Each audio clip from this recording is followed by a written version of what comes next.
Andrew, you're all about the Bible. Why are you so passionate about the Bible? Oh, I could give too many reasons. I mean, I think because it's true. I believe it is true.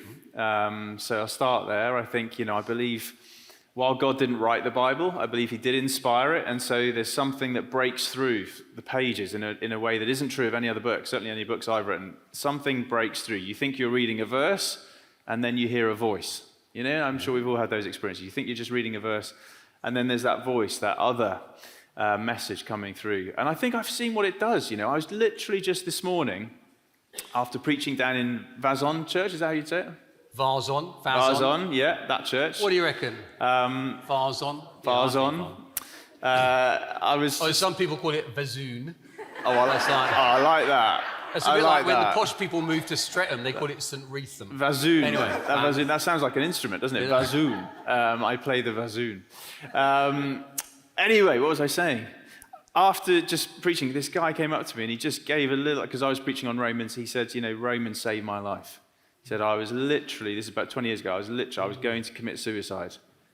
I had no hope, and someone introduced me to Romans, and I read some of it, and it was like, it was the turning point in my life. So you asked why I'm passionate about the Bible. I just think it's not academic, is it? It's life and death, really, whether we have access to truth and meaning, so that's why. Amazing.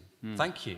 And one of the things that Jesus encourages us, challenges us, tells us to do is to go and make disciples. And there's a lot of thinking at the moment about how we can build resilient disciples. How do you think the Bible plays a part in building resilient disciples?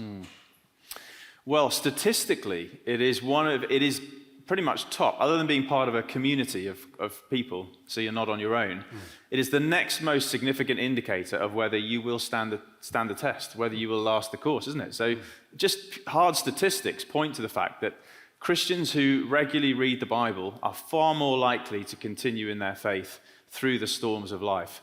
So I've often said, I know it's a bit of a sort of headline sort of soundbite, but I've often said, if you keep going with the Bible will keep you going. And I think that's true. Let's say that again. If you keep going with the Bible will keep you going. Lovely. And I think it's true. Did you make that up? You never quite know, do you? I'm going to claim it. I can't remember someone telling me it, but you never know where you get these ideas from. But I think it's true. And I think, I look at people very close to me. I look at my parents, my father, who's gone to be with the Lord now, but he just used to read the Bible day in, day out, every day, and it was a routine for him. And so when the cancer hit, and it was hard, he had this rock, this thing that didn't shake when everything else was shaking. And I just think that's resilience, really, isn't it? I think it builds into us some rock-like qualities that are not ourselves, they're not no attributes of our own, but God breathing his truth and stability into our lives. So, keep going with the Bible, and the Bible will keep you going. Brilliant. Now, at the moment, I talk about the British Isles, there seems to be an interest in Christian faith. And Bible Society, who you work for, have done a bit of a survey and called The Quiet Revival, and they've done others as well. And Hope UK, Rachel... What's the name? Jordan Wolfe. I heard her the other week, and they've done some research as well. And there seems to be an increase in interest in all kinds of generations. And for some, they would be post-Christian. Actually, for like Gen Z, you might consider them pre-Christian if they've been brought up in a home where there's been no faith whatsoever. What do you think's going on, and how can the Bible play a part in helping people who are interested in faith? Well, I think several things are going on, but one of them is that I think partly the disruption that COVID caused, so there's a big disruptor involved there. I think a lot of people did a lot of soul searching and rethinking in that season. So sometimes it's when other things are stripped away that we face some hard truths.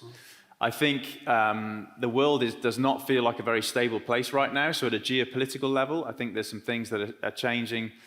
I think there's a younger generation who simply don't believe that things can only get better.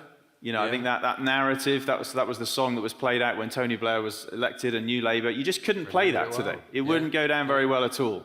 There's no sense that left to our own devices, humans are just going to make the world a better place. So I think all those factors, plus the fact that online we have access now to outside of the mainstream. So I think so often the mainstream media has been controlled by an elite set of people who are hyper-liberal and anti-Christian, really.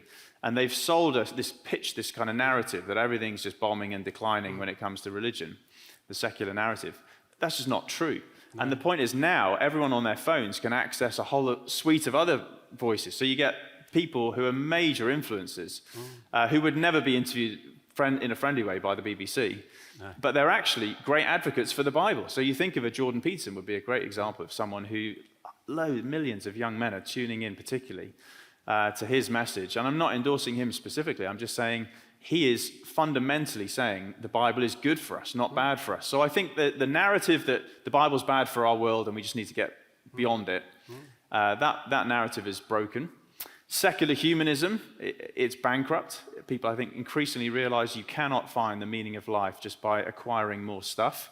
And I think combine all of those things together and we have this resurgence of interest, not just in faith generally, but in the Bible in particular. And that's pretty exciting. So in the past, you've brought out this thing called the Bible course. And a bit like Have you done it? I've done it. Who else has done it? Here? Oh, well done you. What a few. Preaching to the choir. Yeah. But a bit like Alpha and Christianity Explored, you've kind of done a remake. Yeah. Shall we watch a promo? Yes. Are you on it? Oh, that could be awkward. And there's that Welsh poet as well, isn't there? He keeps popping up, doesn't he? Brilliant. That's right. Let's watch this promo. Great. Well, I signed up the other day because it's already out, isn't it? It's just last week released. Amazing. Yeah. So I've looked at all the resources. Why is it that you've kind of revised it? Tell us a bit more about that. We didn't know, obviously, about what was coming down the road at the time we decided to make a new edition. This whole new wave of interest in the Bible. So we're really excited that it's dropping at a real opportune moment, I think. But there were two things that we really felt, because the Bible course has gone so well, to be honest, so it was positive reasons for making a new edition. But there were definitely a couple of things about it. One was it was quite British, it was quite white British specifically, and we didn't really mean it to be, but I think that was the budget we had. We didn't really think it would go further and farther afield. So one of the goals with making the new one was to reach wider. We wanted to have a wider reach in terms of ethnicity, diversity, both in terms of cultural but also theological. So that was one thing, we want to have a wider reach. And actually the Bible course that we made, just thinking, we only thought really about the British context. It's been used quite widely in Africa, it's been translated in Mandarin and Portuguese and French. And I always smile. There's a guy who's been using it a lot in Uganda, and he did say to me one time, it's going down really well, but they don't really know who Johnny Wilkinson is. I always smile to think about people in Uganda hearing me talk about Johnny Wilkinson kicking the winning drop goal in the Rugby World Cup. So anyway, sad to say, Johnny Wilkinson is not in the new edition of the Bible course. They'd understand the Premiership, though. They would if it had been Premier League. I'm not going to use football. I refuse. So anyway, some of it's to reach wider and then also to reach younger. I think we also just realise doesn't matter how well made something is, if it's 8 years old, we filmed the current verse Bible course 8 or 9 years ago. Okay. Inevitably, our world moves on, media moves on. So you can see from that video, we've used a lot. Actually, we filmed a lot of it in a virtual production studio, so we could use a lot more fancy technology and hopefully pitch it in at a younger age as well. Brilliant. And so it's out. People just have to go on. Yep, Bible it's out. Society It's website. free. It's free. It's free. All of the video content, you just have to register. So whether you want to do it in a church setting formally. No DVDs. I'm afraid there's no DVDs. No. What are we to do? Some people don't know what a DVD is. Yeah. Anyway, it's all online. You can stream it and download it. We've got some details here. Yeah. So we've got some free little samples of the guidebook. So whilst the video content's all free, you can also buy the printed guidebook to go with it. Final question. What other kind of resources would you encourage people to read who are kind of exploring faith or new to faith? What comes to mind?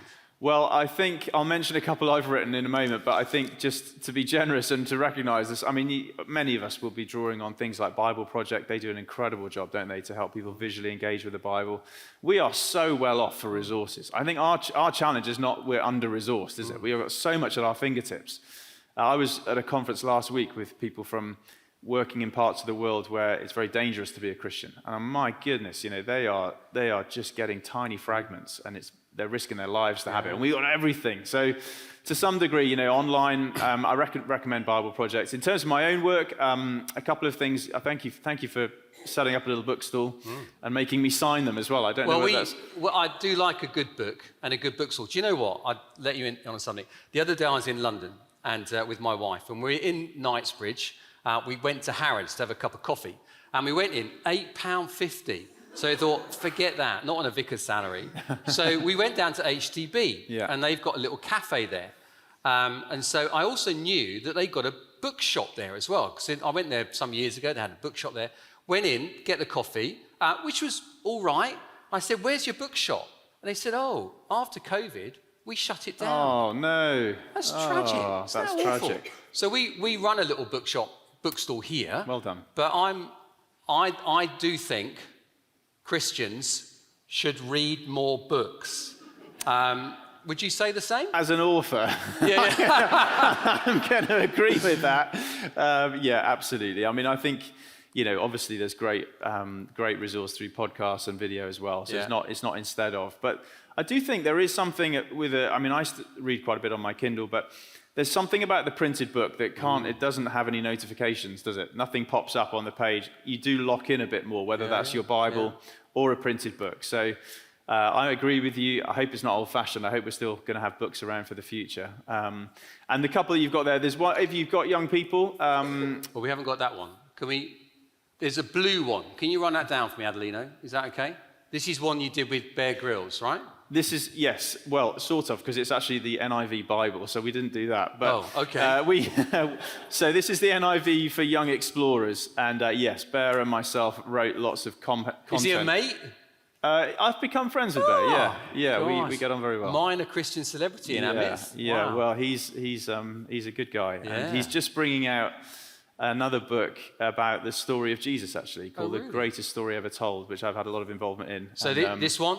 The young explorers? So that would be for young people, particularly aged 8 to 12, if you've got kids or grandkids in that category. And then we've obviously got the Bible, story that makes sense of life. Yeah, I wrote that during lockdown, actually, and it remains one of my favourite projects. Yeah. Brilliant. And they're signed and cheaper than Amazon.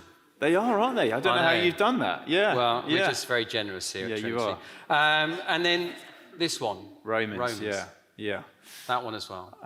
And then I'm writing a new book as well, and I think there's some flyers about that on the seat. I've written it, but it's coming out in September. Brilliant. And probably been the biggest, most challenging and enjoyable project I've ever done, actually. Unpacking, particularly in the apologetic space, unpacking some of the most difficult things you're going to bump into if you read the Bible and how to make sense of them. So that's out in September. Brilliant. Well, Andrew, thank you. It's been really helpful to get to know a bit more about you and your passion for the Bible. And then you're going to preach in a bit. My love for Jersey over and Guernsey. you got it round the wrong way. Hang on.